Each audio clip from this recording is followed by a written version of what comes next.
That's the one time in the past 35 years, roughly, that the U.S. has joined the world. There's an overwhelming international consensus that includes everybody except the U.S. and Israel on a two-state settlement on the international border, or maybe some modifications. There's one time when the U.S. went along with that, or at least didn't oppose it. In January 2001, Clinton's last term, he set forth what he called his parameters, a little vague, but more or less in line with the international consensus. He reported publicly that both sides, Israel and the Palestinians, had accepted his parameters. Both sides had reservations. They met in Egypt, in Taba, Egypt, to try to iron out their differences, and they came pretty close to a settlement. In fact, at the end of the negotiations, they had a press conference in which they said that with a little more time they could have settled everything. Well, Israel pulled out of the negotiations at that point, so it ended there. But what it illustrates is that if an American president is willing to tolerate a diplomatic settlement, it may very well be reachable. Well, lots happened since 2001, but nothing to change this, I don't think. In fact, in a deeper sense, nothing to change the position expressed by the South African foreign minister. Well, what are the just to finish up, what are the options for the Palestinians now? One option is clear. The United States can change its position and join the world, insist on some version of the international consensus, maybe something like what was virtually reached in Taba, and that's one outcome. It's commonly argued, in fact, across the board it's argued, that that's impossible. Well, if it's impossible, there's nothing left for the Palestinians.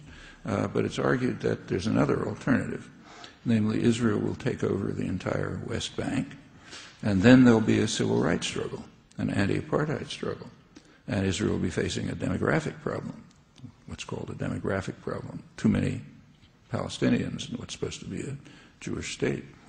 And in fact, that's commonly argued now to be by advocates of the Palestinians, including Palestinians themselves, to be preferable to a two-state settlement. Well, and Israeli doves like Meron Ben-Veniste argue this too. It's a very bad reasoning because it doesn't recognize that those are not the two alternatives.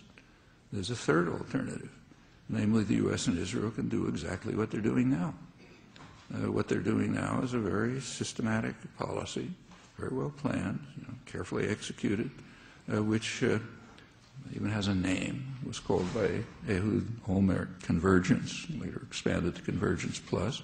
The plan is take what's valuable, the land inside the annexation wall, Greater Jerusalem, the corridors that cut through and break things up into the cantons, take over the Jordan Valley, imprison what's left, and leave the rest to rot. Don't take responsibility for them. No demographic problem. They're not part of any Israeli jurisdiction. They're like the Bantustans, independent, totally independent. And they can follow Moshe Dayan's prescription. Live like dogs, and whoever leaves can leave. And for the Palestinian bourgeoisie, I mean, maybe enlightened Israelis will follow the prescriptions of South African apartheid leaders and give them jobs, indigenize the repression apparatus and so on, kind of like the Bantustans. Hasn't happened yet, but it could. No demographic problem, no Palestinians for Israel to worry about, no apartheid struggle, no civil rights struggle, and it's not an idealized abstraction. That's what's happening before our eyes. To omit the alternative that is in fact being implemented is really blindness. So the options, as far as I can see, are a two-state settlement or implementation of what's happening. There's only one. This means, if what I've said is accurate, that pretty much everything turns on a change in U.S. policies. And in the current world order, it's pretty hard to see what could induce a change in U.S. policies.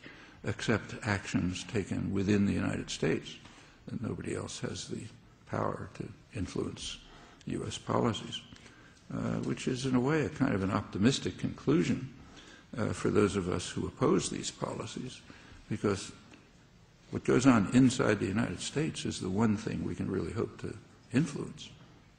Hard, but possible. What goes on elsewhere is almost impossible to influence. So I think it's an optimistic conclusion.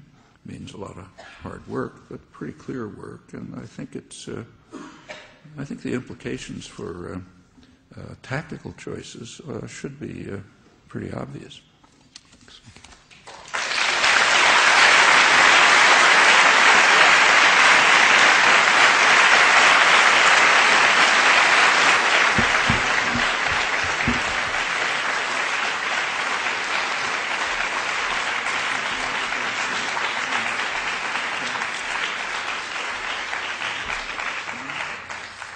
Okay, before we move into Q&A, there's just a few announcements that we're going to give. And then there are mic stands, which are going to be moved. There's going to be one over there, and there's going to be one on top.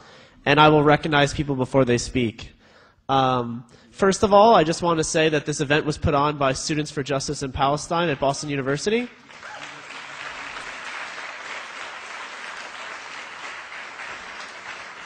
With the exception of this Monday, because of spring break, we meet every Monday in CAS, the College of Arts and Sciences, room 425, and you can go there to learn more about what we do and how we're actually going to fight for Palestinian justice. There's several other things happening that are important, and there's people that are outside that'll have more information, but on March 4th, there's going to be a teach-in at UMass Boston to defend public education. That's going to be 4 o'clock, and there's information outside. It's going to be at the McCormick Building. There's also going to be a large anti-war protest in D.C. against Afghanistan and Iraq, the current occupations. There's a bus leaving from Boston late on the 19th and returning on the 20th, and you can contact Answer Coalition. And the last announcement, hold on one second, that I have right now, is there's going to be a teach-in at Northeastern University on March 21st. You can look on Facebook for that. There's several other announcements of things that are going on.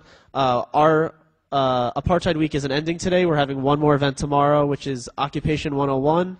You can check on our Facebook group for that. I'm going to open it up now to Q&A. We've got a mic up there too, but I guess we're going to start with up top, and then we'll go down and up and down. So up at the top first. Go ahead. And sorry, one more thing. Just make sure that your questions are brief, because we have a lot of people that want to ask questions and not a lot of time. So thank you. Thank you. Professor Chomsky, the Israeli government, you suggested, used disproportionate force and also did not want to take the road of peace with the Palestinians. Whereas, as I recall, in 2000 in the Camp David Accords... Clearly I'm not hearing. Try again. As you suggested, you implied that Israel used disproportionate force, that they are not a country who is seeking peace, and also that should they engage in a ceasefire with Hamas and Gaza, that such a thing would bring about peace. Whereas the Israeli government has offered peace and concessions that were far beyond the desires of their own people, such as at Camp David in 2000 when Arafat rejected the ability to have peace, to have two separately coexisting peoples, spurring the Second Intifada, which was a mass of suicide bombings that were indiscriminate and killed innocent civilians. And at the same time, Olmert pulled out of Gush Katif in the summer of 2005, resulting in the firing of rockets indiscriminately and purposefully on civilian populations, whereas during Operation Cast Lead, Israel dropped thousands of leaflets, made thousands of phone calls, sent text messages to each and every one of the buildings that they were targeting. And I'm sorry, is this a question? And so my question is to you, with all of these concessions, with Israel providing peace and trying to engage in peace, who here really values life? Who tries to protect life by telling civilians to get away? And who uses them as human shields? Okay, I think we got the point. We can count up the Israeli concessions. The total number is 0. In 2001, which you mentioned, we know what happened. There's plenty of Israeli sources, if you can read Hebrew, that are even more detailed, but even in English. As I mentioned, there were negotiations. They were coming pretty close to an agreement. The last press conference said, a little more time, we can have an agreement. At that point, Israel pulled out. Arafat didn't pull out. Israel pulled out, and the negotiations terminated. That was 2001. In 2005, Israel withdrew 7,000 settlers or so from the Gaza Strip. They had been protected by like half the Israeli army, and they were taking 40% of the land, and it was almost indefensible. It was totally crazy.